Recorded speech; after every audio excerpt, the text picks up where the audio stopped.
I was already in line at the clinic holding a piece of paper with the number 37 on it when I realized that the doctor who was going to terminate my pregnancy was exactly the man I had spent that night with 3 months ago. He was looking at me from behind the glass reception area, and there was no judgment or surprise in his eyes, just calm, as if he had been waiting for this meeting for a long time. But that October night, in front of the Gold Club, I didn't know that that half-conscious man in the dirty shirt would be the father of my child. I only knew one thing. My husband, Raphael, was kissing a 20-year-old girl, right at our beauty salon company's party, without hiding, without caring that half of our employees were watching. 8 years of marriage crumbled in an instant. The years in which we built a business together, shared a bed, planned to have children that never came. Raphael said, "We have time, Anna, don't rush," quote. But in reality he was running into the arms of that makeup artist intern. I ran out of the club without even grabbing my coat, and the cold December air hit me in the face like a slap. Near the service entrance, there was a man lying on the ground, not very old, in his early 30s, all crumpled, drunk, with a bruised lip. The club's security guards were around him, discussing what to do. "He has documents, he's alive. Let him recover," one said. "Throw him out the gate." "Why keep stalling?" replied another. To this day I don't understand what came over me. Maybe I saw the same pain in that man that I felt. Or maybe I just wanted to do something crazy that would cause Raphael the same pain he caused me. "He's an acquaintance of mine," I told the security guards. "I'll take care of him." The man could barely stand, but when I supported him by the arm, he looked at me with clear eyes, surprised. "Thank you," he whispered. "Don't be silent," I replied. "Let's go." We took a taxi, he told me the address. A quiet street on the island of Retiro, full of old houses. On the way, he stood in silence, leaning against the window, and I thought I was doing something irreversible, but the idea that Raphael might be looking for me at the club made me move on. His apartment was surprisingly clean for a bachelor. Medical books, an organized kitchen, fresh sheets on the bed. He apologized and went to take a shower while I stood in the middle of the living room, not understanding what I was doing there.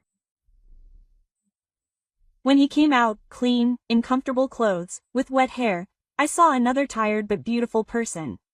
Quote, "My name is Dr. Marcello," he said. "I don't understand why you helped me." I didn't answer, I just moved closer and kissed him. He didn't resist, but he didn't take the initiative either. He just let me do what I wanted. We made love slowly, carefully, as if we knew that this was a way to forget the pain, not to find happiness. In the morning, I woke up to the smell of coffee. Dr. Marcello was in the kitchen, dressed, reading something on his cell phone. On the table, 2 cups and a plate with sandwiches. Quote, "Good morning," he said without taking his eyes off the device. "I don't know your name."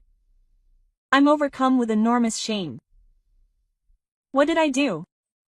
I cheated on my husband with the first stranger because I caught him with another woman. That's absurd. It seems like a child's thing, Anna. I answered, grabbing my things. I have to go. Wait. He tried to hold me back. Can you tell me what happened? Yesterday it seemed like nothing had happened. I was already putting on my shoes. Sorry, it was a mistake. I ran out without hearing his answer. Raphael was waiting for me at home, sitting in the kitchen with a cup of tea, as if nothing had happened. He even smiled when I came in.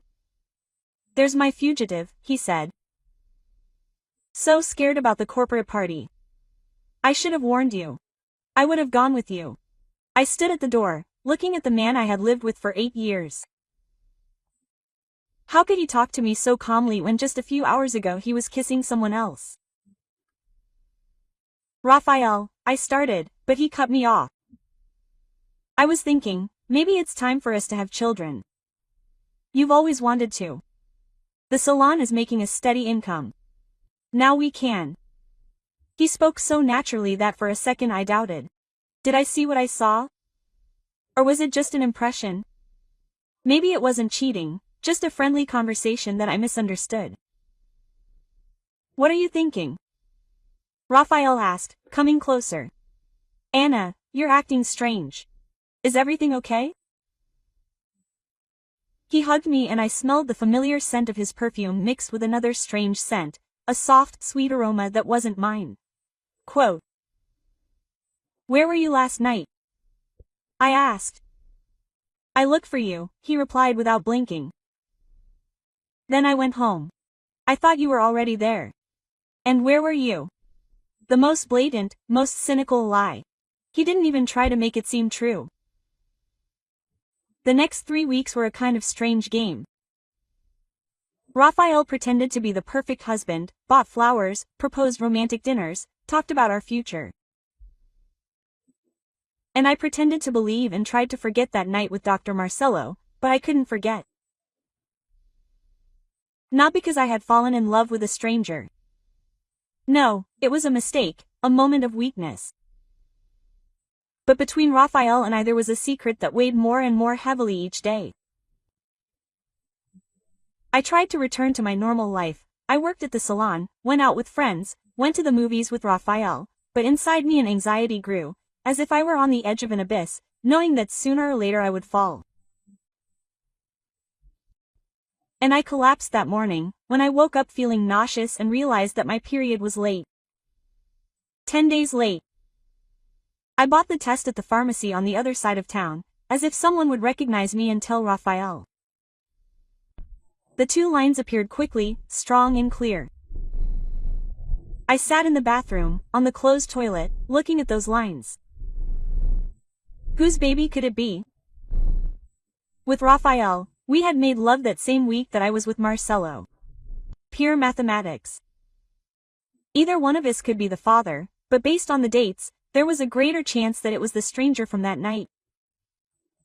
I hid the test in my makeup bag and went to Raphael, who was drinking coffee and reading the news on his phone. Quote. How are you, Saul? He asked, without taking his eyes off the screen. I'm fine, I replied. And that was my first lie in this new life that had already begun 2 weeks ago. I carried this secret like a time bomb inside me. I woke up every day thinking, today I'll tell Raphael. And every night I went to sleep without saying anything. I tried to convince myself that the baby was my husband's.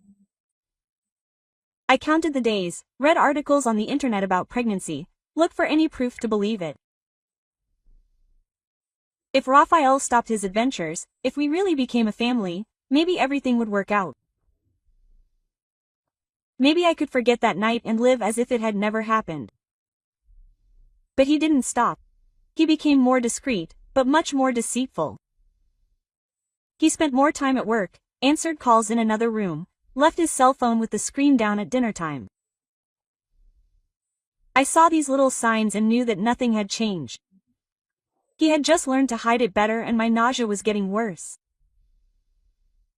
In the morning, I could barely make it to the bathroom and Raphael would ask if I didn't have a cold. I would nod and run to vomit, thinking about how absurd it all was. On Wednesday night I couldn't take it anymore. Raphael watched football and I was next to him, pretending to work on the salon reports. But in reality, I was reading forums pregnant women trying to figure out when it would be best to do the DNA test. Raphael's cell phone was on the couch between us, vibrating for half an hour, but he didn't even turn it on, completely focused on the game. The notifications appeared on the screen and I accidentally read the first few lines. Igor, I miss you. When are we going to see each other? I can't take it anymore. You promised you would talk to your wife. Talk to your wife. In other words, he wasn't just having fun. He was planning to leave, drop everything to be with a 20-year-old girl who worked at our own salon. I got up and went to the bedroom. My hands were shaking as I opened the dresser drawer where my documents were. I needed to find the phone number of the gynecological clinic to schedule the abortion immediately. If Raphael left, I wouldn't be able to do it alone, not with a baby, with questionable paternity, at 28 years old and with a whole life to start over. I dialed the number with trembling fingers. Municipal Gynecological Clinic, an emotionless female voice answered. I need to make an appointment. I stayed in bed, silence. I couldn't say the word. For abortion? She asked. About 6 weeks. Can we schedule it for tomorrow at 9 a.m. or the day after tomorrow at 11? Tomorrow, I answered quickly before giving up. When I returned to the living room, Raphael was still watching TV. His cell phone was still in the same place, vibrating. Beautiful, he said, without taking his eyes off the screen. Tomorrow I'm going to be late. I have a meeting with the cosmetics suppliers with Eduardo. Eduardo was our director, an honest and straightforward man. If it had really been a meeting, he would have told me, okay. That lie was the last straw. Quote. The next morning, while Raphael was taking a shower, I got dressed and left the house. In my bag I had the number 37. The clinic welcomed me with a smell of chlorine and silence. I sat in line, surrounded by women, young and not so young. Some with company, others alone. No one spoke. They all looked at their cell phones or at the floor. They called number 37 at 9:30. I stood up on shaky legs and followed the nurse down the hallway. She opened the office door and said, "Come in, Dr. Marcelo." "Are you waiting for me?" Quote. Dr. Marcelo was sitting behind his desk, wearing a white lab coat, his hair neatly styled, his eyes attentive. He looked up from his chart and froze for a second when he recognized me. "Anna," he said softly. I stood still. Of all the doctors in the city, of all the clinics, he was the one who was going to terminate my pregnancy. The pregnancy that could have been his. "Sit down," Marcelo said, pointing to the chair in front of the desk. I sat down, clutching my purse. The office was very quiet, just the ticking of the wall clock and the distant noise of the street. "Are you sure about your decision?" he asked, leafing through my chart. "Yes," I answered, my voice shaking. Marcelo put the chart away and looked at me. There was no judgment or surprise in his eyes, only sadness. "Let me tell you a story," he said. In October, the night we met, I was burying my father. He had died of cancer, and had suffered for months. The wake was at that club because my father loved to dance and the Gold Club was his favorite place. I listened, not understanding what he was getting at. After the wake, I drank for the first time in my life, Marcelo continued. I couldn't stand the idea that he was gone. The security guards threw me out on the street and I thought I was going to stay there in the mud, until you guys showed up. You saved me that night, not only from the cold, but from despair. He was silent, staring out the window. And now? Now what? I asked. Now I have to kill the one who could have been our son. The word "our" hung in the air between us. We both knew that this possibility existed. It's not your problem, I said. My situation at home is complicated. I can't do it. You can do it. He interrupted. You're just afraid.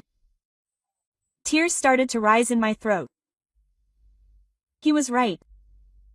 I had fear of being alone, fear of judgment, fear of responsibility. Quote. My husband is cheating on me, I said suddenly. He's planning to leave for someone else. Quote. You don't know whose child this is and that's why you decided to abort it? Dr. Marcelo asked calmly. Don't talk like that, I sobbed. And what then? He got up from the table. Anna, I'm not going to try to convince you to change your mind if that's what you really want. But answer me honestly. Did you come here because you don't want to have the baby or because you're afraid of the difficulties? I remained silent, wiping away my tears. Think about it a little more, Dr. Marcelo said. You have until tomorrow. If your decision doesn't change, come. I'll do everything right. I got up and went to the door, but he held me back.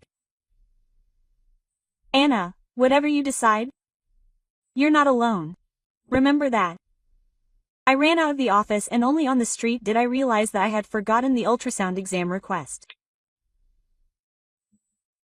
It was on Dr. Marcello's desk, a gray paper with a blurred image of a tiny creature the size of a bean.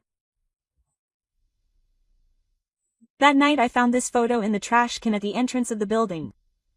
Raphael wasn't home. He had been late with the suppliers. I ran my hand over the crumpled paper and stared at those almost imperceptible outlines for a long time. My heart was beating fast. 6th week, the baby already has a heartbeat. That night, I couldn't sleep. I lay in bed next to Raphael, who was snoring, and stroked my belly, trying to feel something. It was too early, but it seemed like I could feel a slight tremor inside. In the morning, the decision became clear to me. I'm not going to have an abortion. Not because I changed my mind about Raphael. He didn't even come home until midnight, he smelled like someone else's perfume, and he lied about the meeting with the suppliers. Because I understood that if I kill this baby out of fear, I'll regret it for the rest of my life. Raphael left for work, as always, kissed me on the top of my head, and murmured something about love. I waited for him to leave, closed the door, packed my things in 2 suitcases, and called a taxi.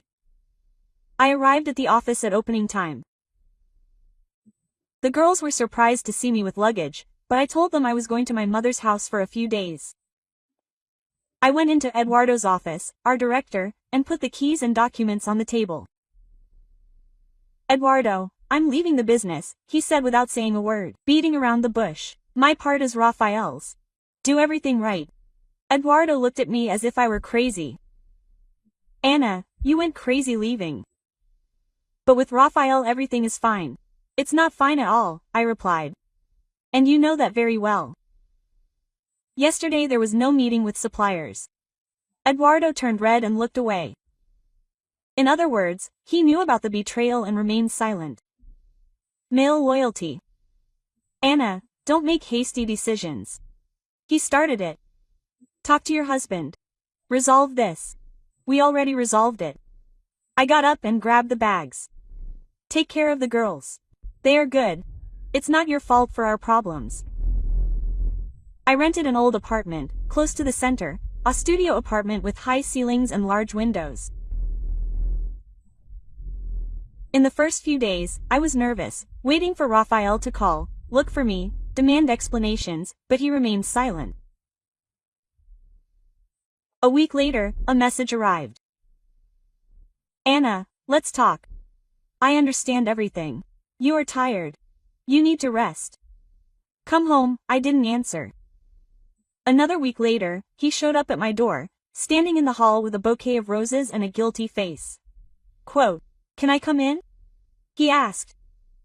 No, I replied without opening the door fully. Anna, what kind of child are you being? His tone became irritated. Quote, "What's all this drama for? You're a grown woman."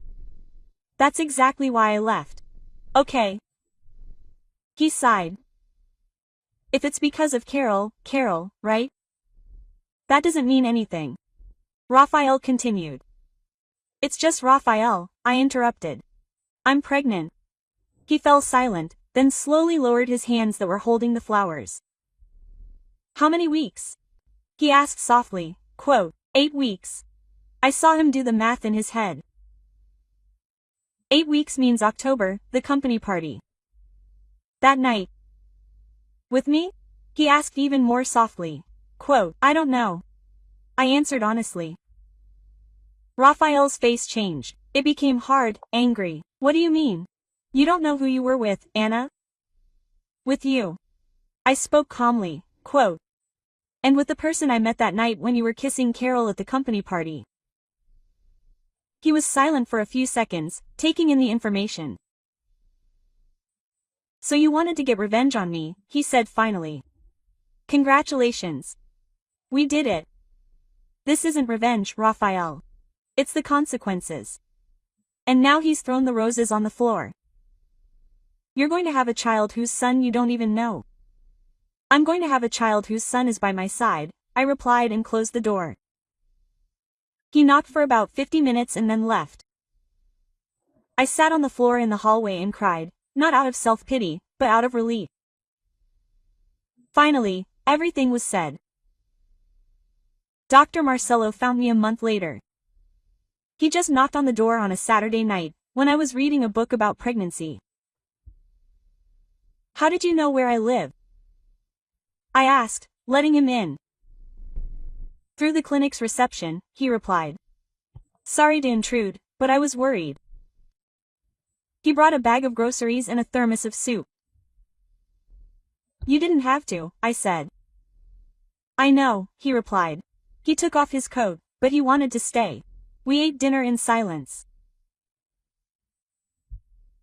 Then he washed the dishes and I watched him move around my small kitchen, confident, calm, as if he had been there many times before.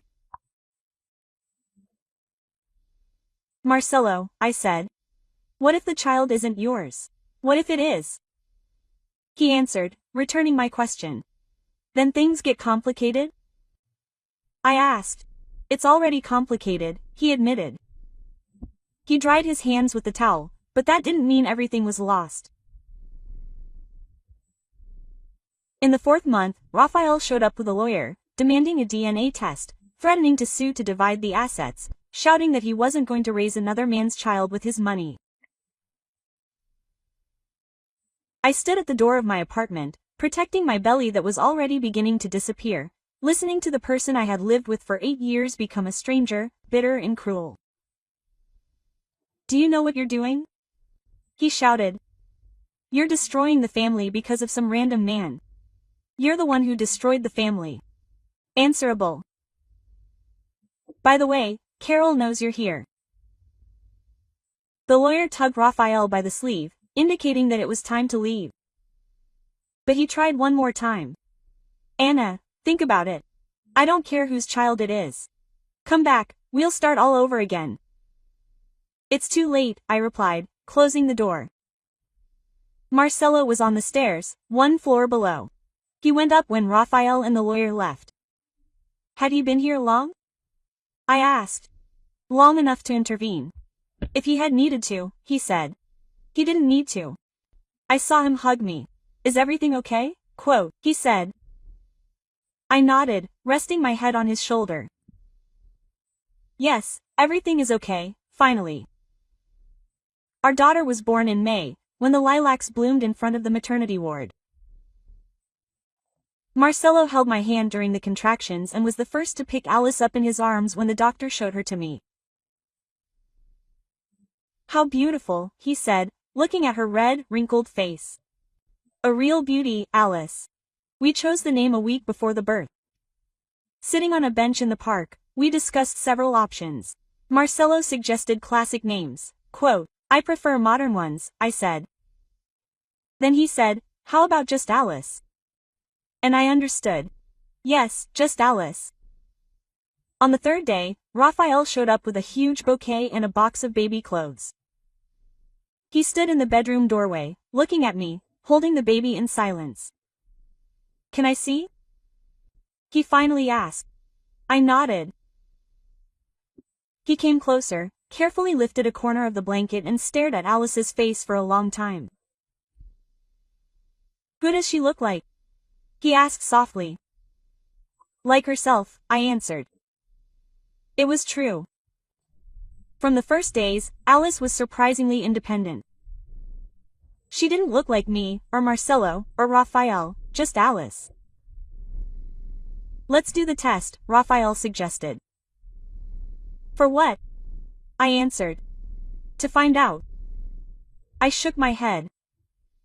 Raphael, what's the difference? You chose Carol.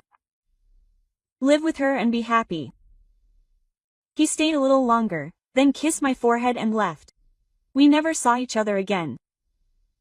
Marcello picked us up at the maternity ward in his old Toyota and took us to my apartment, where the crib and changing table were already there. When did you have time to set everything up? I asked, surprised. While you were giving birth. He smiled. I have the keys. Remember that? I didn't remember when I handed over the keys, but it didn't matter. What mattered was that he was there, that Alice was sleeping peacefully in his arms, and that the three of us were sitting on the couch watching the city lights come on outside. 6 months later, Marcelo opened a private clinic in our neighborhood, small but modern, where he saw patients and performed surgeries. He worked a lot, but he always found time for us. I started an online cosmetics store, not a salon, just the store with delivery. I worked from home while Alice slept, and the business grew. Raphael didn't get in the way.